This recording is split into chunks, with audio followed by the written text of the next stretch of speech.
parking, number of guests, and your ability to rent. Can you rent it when you're not home? That can change over time. Be sure that your situation is grandfathered in if the rules change after you take possession. And the most important thing I always tell people is the resale value is very important. In active adult communities, there's a lot of turnover. People change their plans, they get sick, they die. Homes change hands as a result. And if you're flexible about what you want in a home and you don't absolutely need to have a new one, investigate the resales because there can be some pretty good bargains there.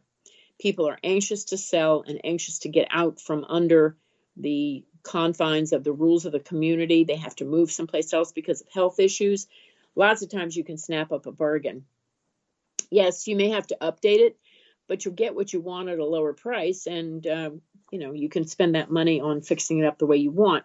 Just remember, it does take longer to sell your home because you're limited to only attracting buyers over the age of 55. And many new communities are sprouting up every year. So an active adult community will have many similar amenities between communities from one place to another. So you want to make sure the location is paramount in your choice. Where is that located? Is it close to a main city?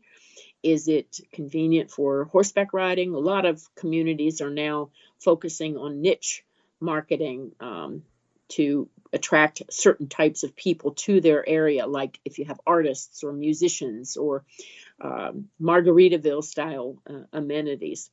So you want to make sure of what your competition is, and if you can find out any inkling of what might be coming up in the future.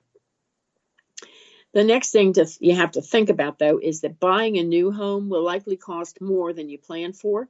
So you want to find out what deals are available. If the builder is still in charge and building the new construction, if you insist on negotiating with the builder on your own, remember that the builder factors the realtor commission into the base price or the marketing. They don't want you to necessarily know this, and they'll be happy to pocket the money that would have been paid to a realtor to represent you. So you need to be able to ask what the commission rate would be, and will they give that to you if you insist on not working with someone to represent you? Will they credit that to you for a down payment or an upgrade or something like that? Another important item to remember, does the HOA have enough reserve funds to cover future expenses? Now, if you're just moving in, well, eventually the streets are going to have to be paved and the pools have to be maintained, the tennis court, the golf course, replacing the fitness center equipment, things like that. And golf courses can really be expensive. And if the board is on top of things, they'll have a long-range plan that sets aside money for these big ticket expenses. And then they'll develop a long-range plan for doing it. They'll usually hire an outside consulting firm to do a reserve study.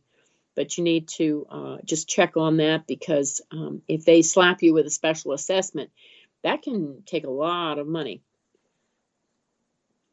Did you read the minutes of the board meeting?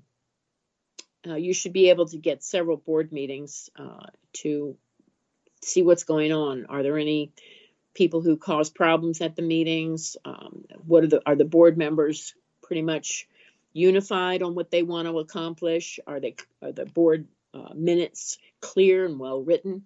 Do the elections allow for new board members to rotate in?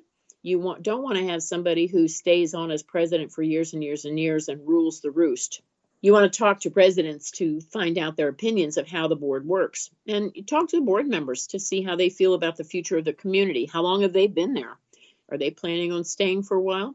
It's your new home, so you want to investigate thoroughly.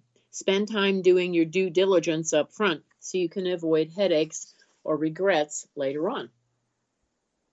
Another thing that's very important to check on, what about healthcare and transportation? Don't assume that doctors are plentiful and accessible. There are some areas, some states that are building up for active adult communities, but the medical may still not be as good. And you got to find out, is the doctor willing to take new patients? Some communities have on-site ambulance services to local hospitals, and that can save precious time in an emergency. So you want to check on that. You want to review all of that. And the last thing to really think about is how far away or remote is the community. Because of land costs and zoning, many communities are located outside the hustle and bustle of a downtown area. I mean, land is, you have to have a lot of land to be able to build enough houses and community amenities to be able to make it worthwhile. So you're likely going to have to drive to the theater or a great restaurant or grocery shop. Now, there are some communities that are huge and can afford to have a grocery store on site. Maybe eye doctor, doctors and things can be on site because they are so large. So the volume of the number of residents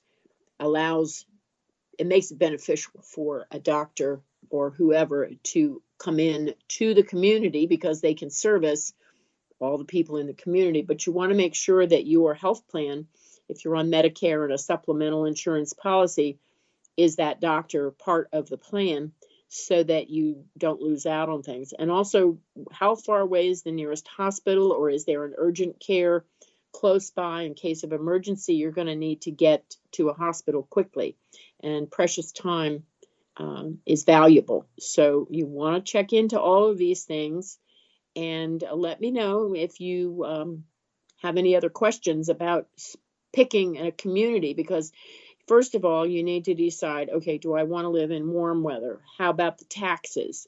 How do I figure out where to live? A lot of people want to be close to their grandkids. Some people want to live where the taxes are low and the weather is warm. And they don't want to have to necessarily move again.